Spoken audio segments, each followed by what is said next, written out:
6 months ago, I went into the White House and I told the President's chief economic advisor and his Treasury Secretary, after failing to get their attention about the jobs problem, that the President would be running for re-election with fewer people working than when he was elected. I think that got some attention. We're beginning to take steps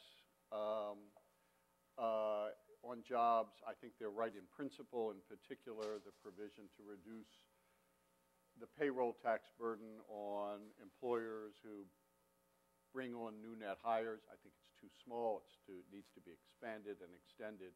But mainly, we need to really confront the extent of the economic challenge that we face, and which the world faces. It's a set of very new circumstances. We have essentially disabled, we find ourselves in a circumstance in which our major policy mechanisms have been disabled, in the sense that we can't bring interest rates down any lower because they're around zero, and we can't stimulate anymore because the political tolerance for stimulus has been reached, and because we are now looking at potentially troublesome levels of debt. The real problem here for all of us is that these are not circumstances which are limited to us alone. In one way or another, these are conditions which affect the entire advanced world, which accounts for 70% of the world's GDP. And the rest of it, the large emerging countries refuse to change their policies in any way that might help the global economy grow, such as stimulating demand in the places where the economy is growing very fast, i.e., in particular, China. So in this context, we have to turn to what is always the essential source of changes in economic growth, and that's innovation. That's another reason we're fortunate to have Mark Warner here with us today, because he has been a pioneer in technological innovation, in business organization innovation, and a thought leader both as governor and as senator.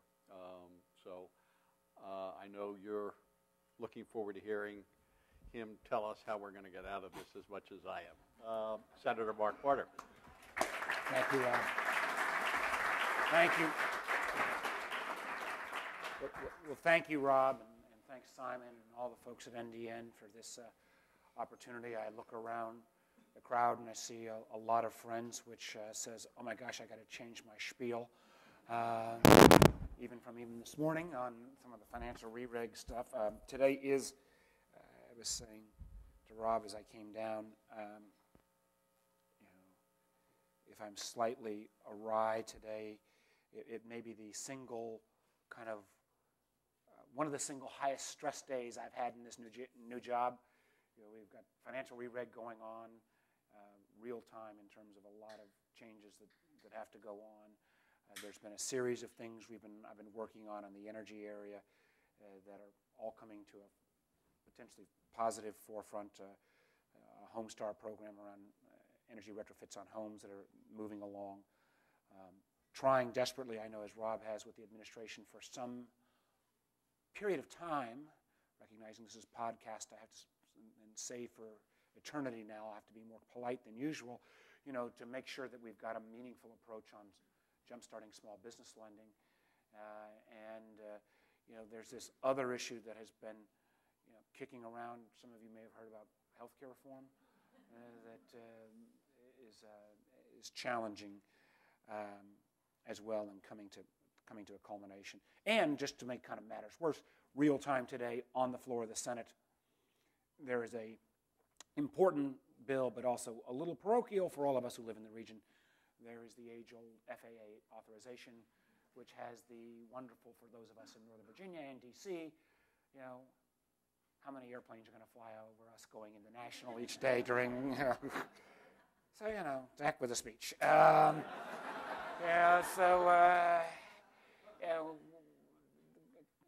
couple of comments. One, just as a point that's also a little sobering, and although I don't want to kind of be in this kind of start off on downer mode, but Bob Corker and I have been working really hard on financial re-reg.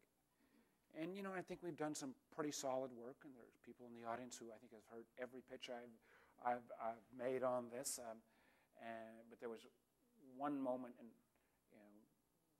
that came the other day. We were on MSNBC, or not MS, Morning Joe, and they were giving this notion of, gosh, you guys are both new guys, and you seem to be really working through this bill together, and how is this possible? And my response was, yeah, that's right, we were new guys. We never got the memo that you weren't actually supposed to get stuff done. And it is a little bit of a telling comment that what should be normal course of action, two senators with a common interest trying to find common ground, suddenly is highlighted as some big achievement. I mean, it's maybe immediately beneficial to Corker and I, but from a systemic standpoint, it's a pretty challenging comment. That being said, let me get to this, and I want to turn this very quickly into a conversation and not a spiel. One, I want to echo what Rob has said in terms of where we are. I think we're in a really, an inflection point for our country. I would argue, not just based upon the statistical data that Rob could give 10x more than I in terms of the lack of growth of family incomes over the last decade, the lack of really any kind of articulated innovation strategy and competitiveness strategy for the last decade. I mean, I think we've kind of finally looked behind the curtain and seen that whatever gains that did take place in the first decade of the 21st century were almost exclusively either in an over-leveraged real estate market that didn't have appropriate checks and balances and due diligence, and a enormous movement into the financial sector, where the financial sector now has a historic high percentage of net income, disproportionate to any kind of long-term healthy society. And that candidly, within the financial innovation that used to take place in the technology sector, and we've got one of the deans of the technology sector here, Mario Marino, who is has probably done more good work post his business career than anybody I know, taking technology and ideas and moving them into the nonprofit sector. But, why would anybody go work for Mario's company or work for the company I helped start, Nextel, or even for that matter, go work for Google or Microsoft today when you can, with under the guise of higher returns, go create a financial instrument that's supposedly about lowering the cost of capital and better pricing risk, when in reality we've created financial instruments that have in many ways sown the seeds of the crisis that took place. So, there needs to be a pretty dramatic shakeup. I'm going to give 4 ideas and then would welcome your ideas and comments. And these are, for the webcasting audience, these are not all ideas that are ready for prime time. These are not Warner proposes X, Y, or Z in terms of legislation I'm going to introduce next week. But they are ideas that I would love to have your thoughts, your input, and if you would care to work with me and Nita and my team over the coming months, I'd love to. One, I think we need and this is fairly radical and fairly out there, but I think we need a fundamental re-examination of the balance in our economy between debt and equity. That we've always had a tax code that appropriately has favored debt over equity, but I think this balance has really gotten totally skewed at this point, not just from tax code standpoint, but from the ability to overuse leverage, again, born in a lot of ways by creations of the financial industry over the last 10 years. Why would you go be an entrepreneur where you're going to take real capital to invest to create real value, when instead you can, through financial models, create tools manipulating leverage ratios that supposedly give you a higher guaranteed return than the really hard work of early stage capital investing in something that's going to create a larger societal value. where this leads in terms of a rethinking of whether this leads to rethinking some of the tax code preferences of debt over equity, whether this leads to rethinking how we value particularly early stage and venture capital in terms of its tax treatment. Perhaps ideas well beyond my level of knowledge, but I'd love serious thinkers to be, to at least explore whether this is an avenue that needs some examination, number one. Number two, I think it is time for and I'm coming to this, I would have never assumed this a year and a half ago, but I do think in a global economy, it's time again for a real rethinking of our tax code, particularly our business tax basis. I think we have and I'm all for the R&D tax credit being extended and actually raised. I'm all for immigration reform. I'm all for, let me put all my, I'm all for the normal, regular stuff around innovation, more R&D money, all of the right things. Assume your normal litany of lists that Rob had in the Clinton administration or that the folks in the Obama administration put out. I'm all for all of that. But I really think there may be a fundamental re-examination of business taxes on a broader basis. We are falling behind other OECD countries in terms of having a competitive tax rate. And R&D tax credit's one piece of it. Overall corporate tax rate's another piece of it. And I think we need to look at this, though not in a way, the way some of my colleagues would, which is, let's cut taxes and keep spending and not worry about the ultimate consequences. But whether we dramatically downsize our business tax rate and replace it with a VAT, but somehow look at a revenue-neutral approach to making American business much more competitive. And one of the things I've been designated, and this is an area that I think there's some good thinking out there. I'd really love to challenge NDN and others to help think more. I've been designated, just as an aside on this point, I've been designated as and a lot of folks know this, by the Senate Democratic Caucus as the business outreach guy, which I think is interesting in two ways. One, that they've never had one before. And two, that they thought they needed one in the first place. But underneath that designation, I've been meeting with business leaders as we talk about some of these tax issues. And, while you've got the macro issue, I had, not to be named, 4 or 5 very prominent high-tech CEOs in the other day. And, was arguing, and we actually, in the tax extender bill, almost got the R&D tax credit raised from 14 to 17, and I'd like to see it raised more and made permanent and everything. But I said to these guys, and all of them but one whose jaw dropped after I said this went along, I said, if I'm going to fight like mad to make these things and other things happen, I don't want to hear any of y'all carp when the personal tax rates on people like you and me go back up to where they were in the 1990s. Because you can't have it both ways. You can't out of one level of your mouth say, hey, we got to lower our make ourselves more competitive, and we've got to take on deficit reduction, but by the way, I don't want to pay my share. And, to their credit, and I raised this with some of the BRT members, I think there is potentially wide, thoughtful recognition of that. But this reworking of the tax code is a second one. Third is, and I say this more from the standpoint of as a former governor, I think we need a lot more radical rethinking of what it means to go into our higher education system. There is nothing more voracious than the financial appetite of a college president. And the one area that's may even be exceeding rising healthcare costs is higher education costs. And we incrementally say, well, we're going to take care of more students up to 60,000 income or 70,000 income or 80,000 income in terms of scholarship aid. I think that is a Band-Aid approach.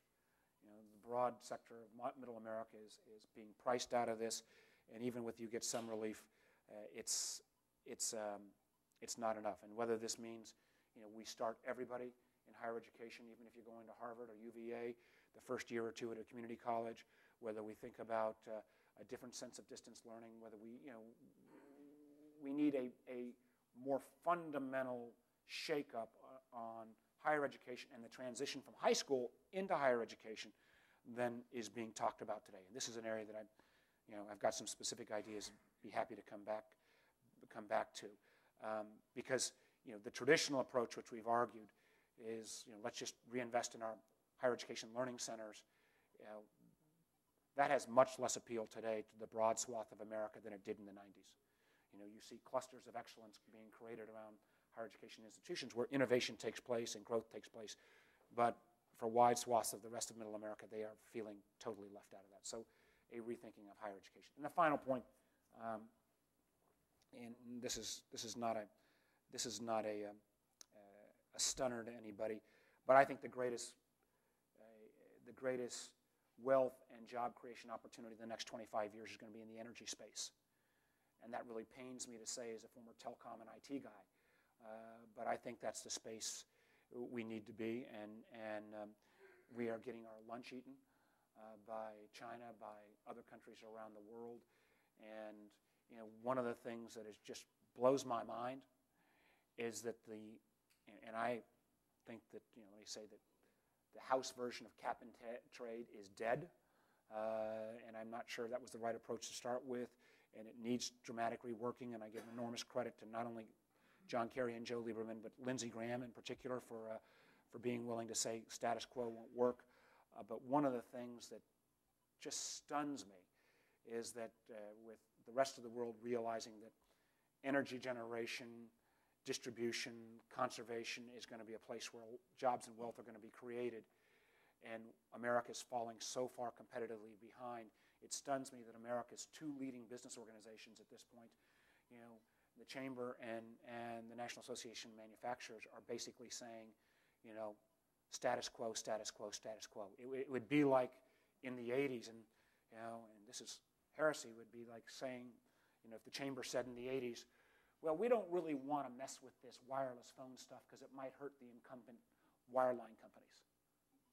Or in the 90s saying, well, if we actually do this crazy internet stuff, it might hurt, existing software companies. But we're looking at changes of that fundamental nature, and I think the business organizations have got a right to try to change, amend, and fashion, but it ought to be with yes and then change, not the kind of scare tactics that have been put that you see on the TV right now that basically say if we change our energy policies, it's going to kill our economy. When we do see countries like China who may never sign in a real way onto an international accord, but clearly are making the business decision investments to transform their economy. So energy, higher education, tax code changes, and that kind of more and more basic premise around the relationship between debt and equity are all areas that I hope from a competitiveness standpoint we ought to be looking at broader. And I will end with one of the ways we could at least start this discussion in a legislative way beyond, and again let me caveat with, of course, R&D tax credit, of course, immigration policy, of course, investment in R&D, all the regular stuff. But one of the ways that we could, kind of very small incremental way, and Rob Atkinson has been doing a lot of good work on this, is as we think about the America Competes Act, which, is a great framework, actually including that act a requirement to build a national competitiveness strategy that most industrial countries have at this point, that we, for all the good work during the Clinton administration, all the good work being done in the Obama administration, and Bush and Reagan, whatever, we've not had a national competitiveness plan in this country since the late 70s in the Carter administration. So some way to kind of funnel these kind of ideas and others into something specific that we could then argue about how we get there, but with very specific goals would be helpful. So hopefully a little food for thought, but it is now open to comments, questions, suggestions, as long as we don't get asked one more time about consumer protection this morning. But on financial re-reg, it's your forum. Fire away. You wait for the microphone. Article yesterday talking about energy, about a company out of the U.S. going to China and finding out that they can hire, engineers for $800 a month, They're building solar panels from football-sized fields, factories. How can we compete with that kind of environment where, China's a very export-oriented society and we're not? What kind of policy changes do you anticipate within Congress to change this mindset? Let me give you 3 or 4 specific examples. And while I have also been guilty of many times when we point out the difference in kind of STEM education and engineering numbers of China and India versus U.S., and it is a problem. But I do think, at least in this kind of audience, which is knowledgeable and stuff, we ought to acknowledge that, that the quality of engineers being turned out of most Chinese universities versus the quality of engineers being turned out of American universities, there is a difference, number 1. Number 2, there are tax treatment issues in terms of manufacturing as well that need to be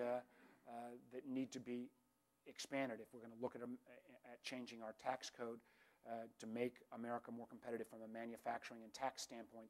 That's terribly important. I've got a small bill out there that, again, I've worked with some in this audience on that could be an incremental help on this item. We're the only industrial country in the world that doesn't provide any national government support for site location of jobs into this country from offshore. I could, as a governor of Virginia, I could clean California's clock and New York's clock and almost everybody else any day of the week on locating a manufacturing facility or a high-tech facility. When I was going against South Korea, or when I was going against Canada, that could layer on, extraordinary additional benefits, it was harder. I've got a bill out there, starts in a meager way, but it would be a $10,000 per job add-on for advanced manufacturing and high-tech jobs that were actually brought back into this country, onshoring jobs that would supplement existing state and local economic development efforts. So you don't need to create a new bureaucracy. It would simply be an add-on tool to governors and mayors and others who are competing for these jobs right now. And in rural America, I think one of the greatest opportunities we have, those of us who've been high-tech advocates for years have promised the transformational nature of technology. It has worked in certain areas. Rural America has pretty much been left out. It's starting to come about with broadband deployment and other things, but the notion of competing against China or bringing back some of the back office jobs from India, which is starting to happen, is much more possible today than it was even 5 or 7 years ago, as the cost structure in, let's stay with Indian high-tech jobs, goes up in India and the cost structure comes down in rural America. And we ought to do all we can to accelerate that. And if we're talking about building broader support for innovation, and if we're talking about building broader support for trade policies, making sure that we can bring back some benefits to those communities is terribly important. So I would say recognizing that it's not an apples for apples comparison on the educational standards, continuing to be the innovation capital in terms of the R&D, trying to add an additional tool to our toolbox on terms of government support for site location, and then couple that with manufacturing and other appropriate changes to our tax code. And then finally, this notion of looking at rural America from the standpoint of a opportunity for some of these mid-tech jobs. Best day I had as governor was when we brought 700 mid-tech, high-tech jobs to Lebanon, Virginia, in Southwest Virginia. And those jobs have been very successful. Northrop Grumman and CGI both brought them, and they are great advocates of saying that can happen elsewhere around America. Please. Hi, Senator. Nelson Cunningham. Yeah, Nelson, I know. Good to see you. To follow up on something that you touched on, I attended last week President Obama's speech on exports, jobs, and trade, and he laid out all the political arguments why trade is important. He talked about Colombia, Panama, and South Korea agreements, but he couldn't quite get to the point politically of actually moving them forward. How does a broad trade agenda fit into your vision? And do you agree with the political sequencing that says, well, we need to do this, but gee, maybe next year or maybe the year after that? We need to do them. The sequencing argument, I think we probably ought to got a few things on our plate the next 30 days or 45 days or financial re-reg that we ought to get through. I think there is a way to build broader support for trade policies. Just one quick story and then one specific notion. I remember when and first governor, lots of senators went, but I was the first governor to lead a major delegation to India in like 40 years in this country and helped bring back a major expansion of a polymer manufacturer to Danville, Virginia, which is a little town right on the North Carolina border, former textile community, which had seen textile and tobacco, not exactly industries you go long on at this point, at least domestically. This Indian company's expanded 3 times right now. It's amazing the view on trade in Danville, Virginia versus Martinsville, Virginia, 30 miles down the road because they've not seen any benefits.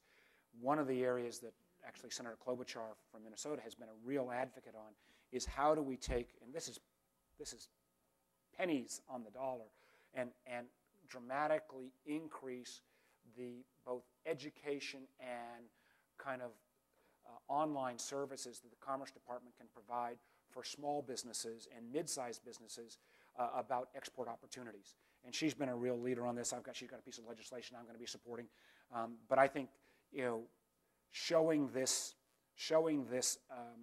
value add to small businesses on tools on how they can become beneficiaries of the global economy is one thing. And then finally, I come back to beating this drum about rural communities.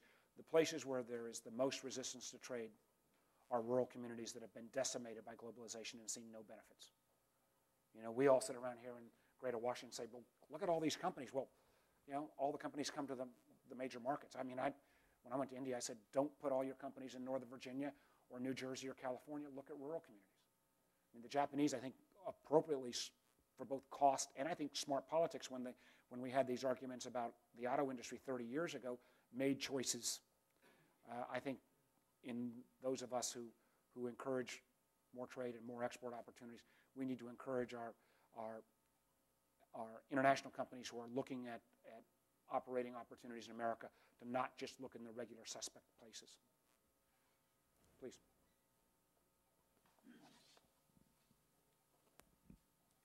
Thank you, Senator. Ken Jarba with Athena Alliance. 2 quick comments. One, I'm glad to hear that people are once again talking about VAT. And Rob will remember this back in the 80s with Fritz Hollings championing the VAT. We should have done it 30 years ago. I'm hoping we can do it. We don't have to wait another 30 years. Second question is, I'm not, for those reporters in the room, it's not Warner proposing big new VAT tax at this point. Looking about a way to restructure American business to make ourselves more competitive in a revenue-neutral way. Thank you for the caveat. Thank you. I may be there soon, but I got to get a lot more educated. Understood. I do want to take issue with what you said about the last time we had an innovation policy. It was in the Carter administration. In the 1980s, we actually put together a competitiveness innovation. It was called Competitiveness Strategy, and it came out of the Young Commission, the President's Commission on Industrial Competitiveness, which really changed the dynamics and changed the way we talked about the issue and brought all sides of the table together on that, away from the polarizing debates we had before that. Senator Lieberman in 2004 put together legislation to create another commission to do the same thing. I know because I wrote the bill for him. But being a election year, it went nowhere, obviously. Would that be something, and I'm supportive of what Rob's trying to do on creating the National Innovation Strategy as part of the Competes Act. Is that something that we need to restart, an outside commission that can look at this set of issues again? I don't know. Probably, but I'd like to talk to you about it more and figure out, how we could make it real enough that it would have some teeth and some effect. I was a strong supporter of the Statutory Entitlement Commission. That unfortunately was one of those other days when you kind of shake your head and say, "Are you involved in a fixed poker game?" When I flew back from a family funeral only to find 7 of my colleagues who had co-sponsored the bill for 2 years voting against it because, oh my God, it might pass. This was Conrad Gregg. So, I'm very open to be convinced that a commission is one way to go, and it may be, but it has to be, I don't want to use commissions as a way to punt. Fire away. Yeah. Senator Warner, I had a question on the National Infrastructure Bank. There's a growing debate in both the House and Senate. How do you see it being formed in the timetable? And also, do you think, will the governments take a more sovereign wealth fund approach to investing at this point? This question was asked to me by the very same reporter about 2 weeks ago, and I'd started thinking about an idea, and he started asking very important follow-up questions, and I wasn't ready. Not sure I'm fully ready today still. I don't think there will be a creation of of a sovereign wealth fund in this country. I don't think I just don't see any direction, if anything, kind of moving away from that. I am still very intrigued about an infrastructure investment bank and a challenge to the financial community that might be in lieu of or in addition to some of the proposals that are already out there about to the financial community. But this is an area that I've been a little busy on this other current bill right now. I don't want to wade into with comments that put me in a position until I've got my stuff together. But it's a good, stay on me and harass me because it's an absolutely appropriate question. And there is clearly, I think it would be wonderful, I'll add one other point. It would be wonderful to challenge the financial industry that has still continues to benefit from some of our actions. They're going to get a new regulatory structure, but it would be wonderful to challenge the financial industry in a way that they might step up using that very same creativity that has created some of these financial instruments to come up with a not excessive rate of return, but reasonable rate of return about how they could help invest from a private sector financed way to dramatically increase our infrastructure investments, because that is one area that if you would have heard my 10-point plan instead of my 4-point plan is always included, but we have clearly eaten the seed corn of our infrastructure investment over the last 30 years, and that price is coming home due. I get about one more punt before I have to give you a lot more specifics. Please. Hi, Senator Paul Brownell from Dell. Point number one you made was the necessity of rebalancing the tax code, which you said favors debt over equity. Can you elaborate on that? Can you provide, what would that look like? What kind of policies would you pursue? No. Okay, good enough for me. No, again, I throw that out as somebody to challenge, and I'd love to hear your ideas. I've got a few. I'm not sure they're ready for prime time. I'd like to stir the debate as somebody who used to be a venture capitalist, and have used both debt and equity, obviously, to build companies that I've been involved with. But it just, gut-wise seems to me that there has been a rebalancing and an imbalance that has taken place over the last decade plus, where disappearance of early-stage risk capital, disappearance of some of the best and the brightest going into innovation and going into financial services. One of my colleagues the other day had an impassioned comments. Sherrod Brown, I think his data was right, but he kind of went through the history of a number of great empires that when they became almost entirely kind of financial-based and not some level of manufacturing or intellectual property creation, they didn't continue. And I do think that the UK clearly, in a bigger example, I think they got up to 38% of all their profits were purely financial sector generated before the collapse. And something's wrong when the grease in the financial sector doesn't create jobs, it creates grease to keep the whole economy moving. We seem to have gotten out of whack, and I think a lot of that came about by overutilization of debt. Please, sir. Either way. You both get it. Senator, hi. Tika Thomas. Turning to politics here. Business trade groups are going to be spending a lot more money on campaigns. Do you think that the tech sector and intellectual property-based industries are going to be spending money on Democrats? Hope so. I think the tech sector, while it is more politically engaged today than it was a decade or 2 decades ago, still perhaps more than most industries views my current business with disdain. And, it's harder for me to see the kind of corporate culture that would be supported to allow major spending, Democrat or Republican, just spending in the sector versus more traditional industries who've seen this as part of the business. I seriously, I went to law school but never practiced a day of law, so I don't want to evaluate the Supreme Court's decision, but I am very concerned about the implications of that decision. I think it really is not good for American democracy. Yes, sir. Jerome Wiley Segovia with Puente Latino. I'm also a constituent of yours in Virginia. And we were just, I guess, disheartened in the last couple of weeks to see that there was a law passed in Richmond that essentially protects a large company, the rendering company, and it seems to will have an effect of killing biodiesel cooperatives in the state of Virginia. It criminalizes people holding more than 1,000 gallons of grease or kitchen grease. You were mentioning grease earlier. And so I thought about that. And so it seems like I am pro-kitchen grease. Very good, very good. It seems like the wrong way to go if we're trying to foster innovation in that sector. And on the same note, just got back from a trip to Europe, and Ford has cars over there that get 50, 60 miles per gallon. They're diesel, small diesel cars, and it'd be great if we could have that here, obviously.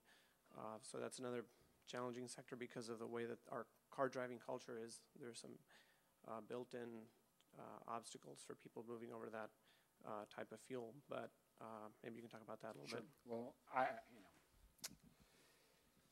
I tell you, you leave Richmond for a couple years and look what happens. I mean, it's just, I'd love to see what they passed and be happy to try to learn more. I mean, I do think biodiesel's a legitimate, proven, valid, potentially very, very large domestic energy source, and clearly, as you said, and much further proven out and much further advanced in Europe. Candidly, and it's great to say this, having this job, other than some jobs I was looking maybe at earlier, corn-based ethanol is probably not going to be the solution to our energy problems. And when we made this huge government bet, I think we ought to have a portfolio approach in energy and do a lot of the R&D. But when we made the kind of huge policy bet on corn-based ethanol, I think it really retarded, biofuels more broadly, on a more broadly base. And I'm a big believer in algae, but I don't know if it's really going to work. But it ought to be. It ought to get. We shouldn't advantage one biofuel over others, and whether it's chicken, whether it's cooking grease, whether it's whether it's wood pulp, whether it's algae, and I think there may be a new chance. There may be new hope here because one of the things around the energy discussions that are going on, and I do think there's still is. I'm the eternal optimist. There is still some chances for an energy bill because I think there is a recognition that China is eating our lunch in a whole series of, from carbon sequestration to nuclear to solar, wind, to the earlier comment about the wind plants and so forth, to the fact that I think the Democrats have gotten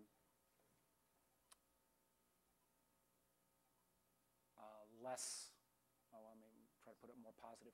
I think they've are more acceptance of a portfolio approach, that you're going to have an energy policy that's going to include nuclear, that's going to include coal, that's going to include, sources that a few years ago might not have, again, with carbon sequestration, carbon capture at least.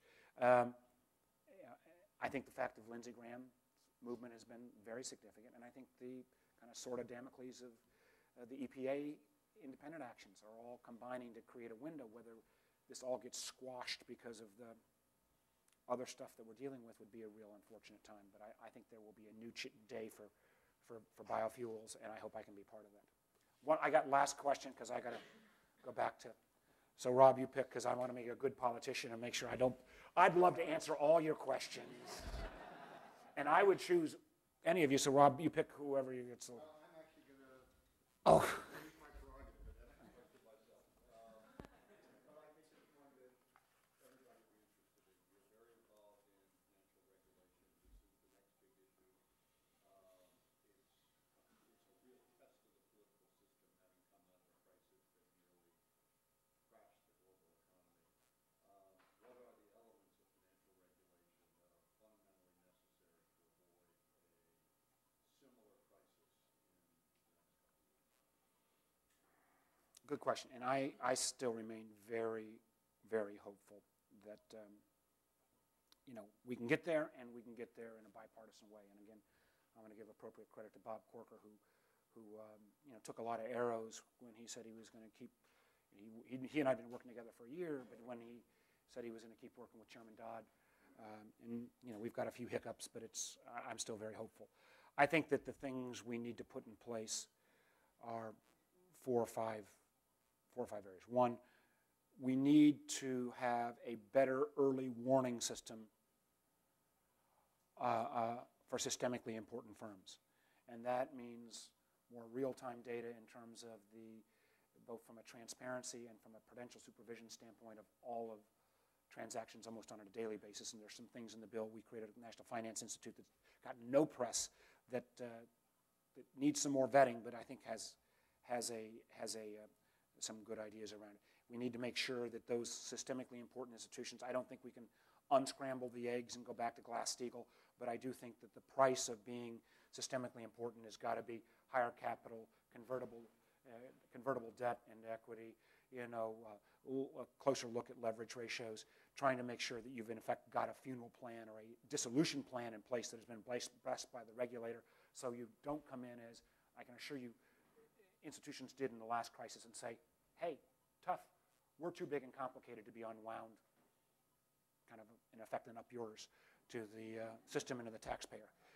Three, I think we've got to make sure that I personally believe in a more streamlined bankruptcy process so there's predictability, but if there is going to be resolution, it needs to be so that it is a last resort, that no rational management team would ever choose it, that their price of being put into resolution is their shareholders are wiped out, their unsecured creditors are wiped out, and that the management team's toast.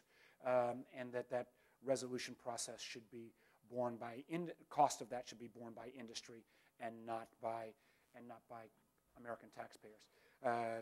Number whatever next, I think we need a more careful examination of some of the practices that have got us into some of this amount of interconnectedness.